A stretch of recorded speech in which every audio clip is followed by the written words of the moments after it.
back of my hand.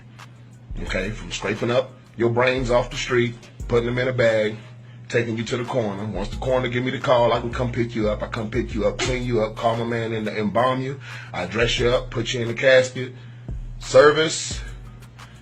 To the cemetery we go, burial, covered, flowers, hug your mama. That was my job. Now, let me tell you something.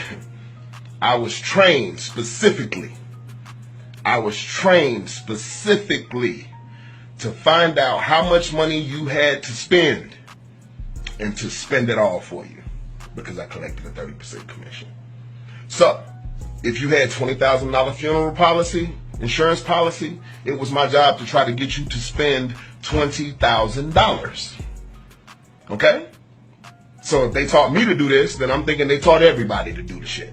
Now, I had a hard time with this after I had made some money, because I say, man, this lady's husband just died, and I just spent $15,000 on this funeral, and she can't pay her mortgage next month. See, because that's what insurance is for, to help the surviving members keep on going after that family member is gone. Now, with GoFundMe, that's different, because that's not insurance. That's asking for help. But the bottom line to this situation is, y'all, funerals are a waste of money.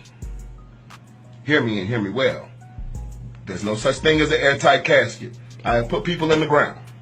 A year later, the family's moving to another state. They want to take that family member with them. I make it a point to tell them they cannot be present when we exhume the body. The reason for that is because that airtight casket that I sold you wasn't really airtight. And it's actually filled with water at this point. And your loved one is in there floating around in water, deceased as can be. Okay? Do we steal jewelry? No. The jewelry will be in there floating too, or if it done came off the bones. But it gets real fucked up underground. And I'm in Las Vegas, Nevada. We barely get any rain. So if caskets are filled with water in Nevada, then imagine how much water they got in Georgia or New Orleans. I'm telling you, funerals are a waste of money. Dead is dead. And you can do a decent homegoing if you know what you're doing and you're not dealing with shady people for $5,000 or less, depending on how overdramatic you're being. Because people in the funeral business are taught to take advantage of your emotions with a very, very plain look on our face, something like this. Yes, ma'am, I understand. It's going to be all right.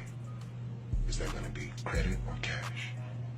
I did this every goddamn day. I didn't care if it was your baby or your grandmama. My job was to get paid. So understand this when you're dealing with funeral home people, okay? It's about that money. It's about that money. It's about that money. And these people collect 30% commission.